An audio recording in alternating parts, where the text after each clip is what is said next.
കൃഷ്ണ ഗുരുവായൂരപ്പ ശരണം. ഹരികൃഷ്ണ ചാനലിലേക്ക് ഏവർക്കും സ്വാഗതം.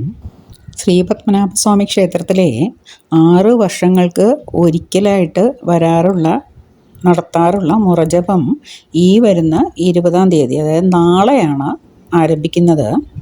6 വർഷത്തിലൊരിക്കൽ നടത്തുന്ന ലക്ഷദീപത്തിന് മുന്നോടിയായിട്ടാണ് 56 ദിവസം നീണ്ടു നിൽക്കുന്ന മുറജപം ആരംഭിക്കുന്നത്. മുറജപത്തിന് മുന്നോടിയായിട്ട് ശ്രീ പത്മനാഭസ്വാമി ക്ഷേത്രത്തിൻ്റെ 4 നടകളിലും 56 ദിവസത്തേക്ക് വേദമണ്ഡപം തുറക്കുന്നതാണ്. ബുധനാഴ്ച വൈകിട്ട് 4:30 ശ്രീ പത്മനാഭസ്വാമി ക്ഷേത്രത്തിലെ പുഷ്പാഞ്ജലി സ്വാമിയാർ ഉറവങ്കര അച്യുതഭാരതി സ്വാമിയാറാണ്. അദ്ദേഹം കിഴക്കേ നടയിൽ ദീപം തെളിച്ച് തുടക്കം കുറിക്കും. വ്യാഴാഴ്ച രാവിലെയാണ് മുറജപം ആരംഭിക്കുന്നത്. ഓരോ മുറ അവസാനിക്കുന്ന 8-ാം ദിവസം രാത്രി 8:30 നടക്കുന്ന മുറജപ ശീവലിക്ക് ക്ഷേത്രം സ്ഥാനി മൂലം തിരുനാൾ രാമവർമ്മ അകമ്പടി സേവിക്കുന്നതാണ്. ദിവസവും ജപം കഴിഞ്ഞ് ജപക്കാർക്ക് 8:30 യോഗം പോറ്റിമാരാണ് ദക്ഷിണ നൽകുന്നത്. ശൃംഗേരി, ഉടുപ്പി, ഉത്രാതി, കാഞ്ചീപുരം എന്നീ മഠങ്ങളിൽ നിന്നുള്ള സന്യാസിമാർക്ക് പുറമേ ഹൈദരാബാദിലുള്ള ചിന്നസ്വാമിയാർ സ്വാമിയും ജപത്തിൽ പങ്കെടുക്കും. കേരളത്തിൽ നിന്ന് ആഴുവാഞ്ചേരി തമ്പ്രാക്കൾ, തിരുനാവായ, തൃശ്ശൂർ വാദ്യാർമാർ, കൈമുക്ക്, പന്തൽ, കപ്ലിങ്ങാട്, ചെറുമുക്ക് വൈദികർ എന്നിവർ ജപത്തിന് എത്തും. ഇവരെ ആചാരപരമായി സ്വീകരിക്കുന്നതിനും താമസം, ഭക്ഷണം എന്നിവയ്ക്കുമുള്ള സംവിധാനം ഒരുക്കിയിട്ടുണ്ട്. താന്ത്രികമായ പൂജകൾ ചെയ്യുന്നത് താരണനല്ലൂർ നമ്പൂതിരിമാരാണ്. ലക്ഷദീപത്തിനും മുറജപത്തിനും ഭാഗമായിട്ടാണ് 20-ാം തീയതി മുതൽ കലാപരിപാടികളുള്ളത്. ജനുവരി 10-ാം തീയതി വരെ ഈ കലാപരിപാടികൾ ഉണ്ടായിരിക്കും. കിഴക്കേ നടയിലും വടക്കേ നടയിലുമാണ് കലാപരിപാടികൾ നടക്കുക. വന്ദേ പത്മനാഭം എന്ന പേരിൽ നടക്കുന്ന കലാപരിപാടികളിൽ പ്രശസ്ത കലാകാരന്മാർ പങ്കെടുക്കുന്നതാണ്. കലാപരിപാടികൾ ഉദ്ഘാടനം ചെയ്യുന്നത് നടൻ റാണ ദഗ്ഗപതിയാണ്. 20-ാം തീയതി വൈകിട്ട് 5 മണിക്കാണ് ഉദ്ഘാടനം. 1750 മാർത്താണ്ഡവർമ്മ മഹാരാജാവ് ആദ്യമായിട്ട് ലക്ഷദീപം നടത്തിയത്. പിന്നീട് സോതി തിരുനാൾ മഹാരാജാവ് കൂടുതൽ വിപുലമാക്കി ലക്ഷദീപം നടത്തി. പണ്ടുകാലത്ത് ആനയെ നടക്കിരുത്തുന്ന ഒരു ചടങ്ങും കൂടെ ലക്ഷദീപത്തോടൊപ്പം ഉണ്ട്. മകരസംക്രാന്തി ദിനമായ ജനുവരി 14 ലക്ഷദീപം. 7 മുറകളിലായിട്ട് വേദങ്ങൾ പാരായണം ചെയ്യുന്നതാണ് മുറജപം എന്ന് പറഞ്ഞുവല്ലോ. ഓരോ ആവർത്തി കഴിയുമ്പോഴും ശീവലി ഉണ്ടാകും.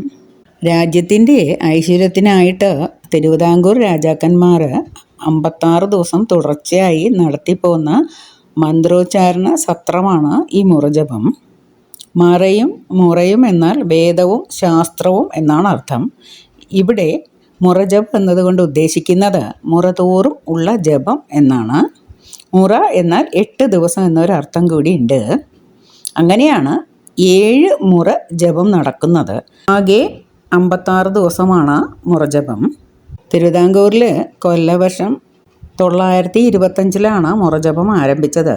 6 കൊല്ലത്തിലൊരിക്കലാണ് മുറജപം നടക്കുക. മുറജപത്തിൻ്റെ അവസാന ദിവസമാണ് ലക്ഷദീപം. മുറജപം ഒരു തരത്തിൽ വേദപാരായണം തന്നെയാണ്.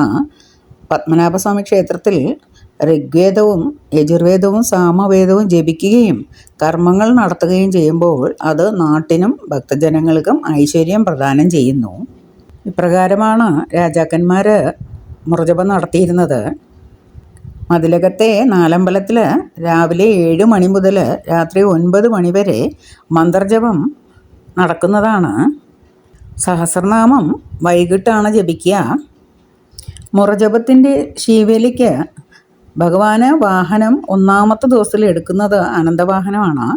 2-ാമത്തെ ദിവസത്തിന് കമലവാഹനവും 3, 5 മുറകൾക്ക് ഇന്ദ്രവാഹനവും 4, 6 മുറകൾക്ക് പല്ലക്ക് വാഹനവും 7-ാം മുറയ്ക്ക് ഗരുഡവാഹനവുമാണ് ഉപയോഗിക്കുന്നത്. 8-ാം മുറയുടെ അവസാനം, അതായത് 56-ാം ദിവസം നടക്കുന്ന ശീവേലിയാണ് ലക്ഷദീപം എന്ന പേരിൽ പ്രസിദ്ധമായത്. മകരസംക്രമ ദിവസത്തിലാണ് ലക്ഷദീപം നടക്കുക. പണ്ടുകാലത്ത് ഈ ശീവേലിയുടെ ഒരു പ്രത്യേകത കൂടി എന്തെന്ന് വെച്ചാൽ, തിരുവിതാംകൂർ മഹാരാജാവ് 3 പ്രദക്ഷിണം ശീവേലിയുടെ ഒപ്പം ഉണ്ടാവും. സാധാരണ അമ്പലത്തിലെ ശീവേലിക്ക് ഒരു പ്രദക്ഷിണത്തിൽ മാത്രമേ മഹാരാജാവ് വരിള്ളൂ. ലക്ഷദീപത്തിൻ്റെ ദിവസം ശ്രീപത്മനാഭസ്വാമി ക്ഷേത്രത്തിൻ്റെ അകത്ത് മുഴുവനായിട്ട് 1,00,000 വിളക്കുകൾക്ക് തിരി തെളിയുന്നതാണ്. പണ്ടുകാലത്ത് ക്ഷേത്ര ഗോപുരത്തിലും ചുറ്റുമതിലും പരിസരങ്ങളിലും ഒക്കെ മൺചിരാതുകളിലാണ് ദീപക്കാഴ്ചകൾ ഉണ്ടാകുക. ഇപ്പോൾ ഇതെല്ലാം വൈദ്യുത ദീപാലങ്കാരങ്ങളായിട്ടാണ് ഉള്ളത്. ശ്രീപത്മനാഭസ്വാമി ക്ഷേത്രത്തിലെ അകത്തുള്ള വടക്കടത്തെയും തിരുവമ്പാടിയിലെയും നാലമ്പലത്തിന് പുറത്തുള്ള ചുറ്റുവിളക്കുകൾ, ശീവേലിപ്പുരയിലെ അഴിവിളക്കുകൾ, ഇരുവശങ്ങളിലുമുള്ള തടി വിളക്കുകൾ ഇവയൊക്കെ വൈദ്യുത ദീപപ്രഭയിൽ മുങ്ങി നിൽക്കും. ബൊക്ക വിളക്കുകൾ, ഇടിഞ്ഞിൽ എന്നിവയും എണ്ണ ഒഴിച്ച് തിരിയിട്ട് കത്തിക്കുന്നതാണ്. വളരെയധികം ആധ്യാത്മിക ചൈതന്യം നൽകുന്ന ഈ ലക്ഷദീപ ഉത്സവം കണ്ണിന് കുളിർമ നൽകുന്ന ദീപക്കാഴ്ചയോടെ അവസാനിക്കുന്നു. ശ്രീ പത്മനാഭസ്വാമി ക്ഷേത്രത്തിലെ എല്ലാ നടകളിലും വൈദ്യുത ദീപാലങ്കാരം ഉണ്ടെങ്കിലും കിഴക്കേ നടയിൽ വളരെയധികം ഭംഗിയായിട്ടാണ് വൈദ്യുത ദീപാലങ്കാരം ചെയ്യുന്നത്. പുതുമയുള്ള വിളക്കുകളൊക്കെ നമുക്കവിടെ കാണാവുന്നതാണ്. പിന്നെ ഒരു പ്രധാന കാര്യം, ലക്ഷദീപ ദിവസം ശ്രീപത്മനാഭസ്വാമി ക്ഷേത്രത്തിൻ്റെ ഉള്ളിൽ പ്രവേശിക്കാനായിട്ട് പ്രത്യേക പാസ് അനുവദിക്കുന്നതാണ്. പാസ് മൂലം മാത്രമായിരിക്കും ക്ഷേത്രത്തിലേക്കുള്ള പ്രവേശനം അനുവദിക്കുക. അതേപോലെ മുറജപത്തിനുള്ള ഒരു പ്രത്യേകത എന്താണെന്നാൽ എല്ലാ ദിവസവും വൈകിട്ട് പത്മതീർത്ഥക്കുളത്തിൽ ജലജപം ഉണ്ടായിരിക്കുന്നതാണ്. ഇത്തവണത്തെ മുറജപ് ശീവേലി ഭഗവാന്റെ ദർശനവും ഒപ്പം ലക്ഷദീപങ്ങളും കാണുവാൻ ഏവർക്കും കഴിയട്ടെ എന്ന് ആശംസിക്കുന്നു. ഏവർക്കും ശ്രീ പത്മനാഭ ഭഗവാന്റെയും ഗുരുവായൂരപ്പ ഭഗവാന്റെയും അനുഗ്രഹം ഉണ്ടാകട്ടെ എന്ന് പ്രാർത്ഥിക്കുന്നു. ഹരേ കൃഷ്ണ. സർവം കൃഷ്ണാർപ്പണമസ്തു.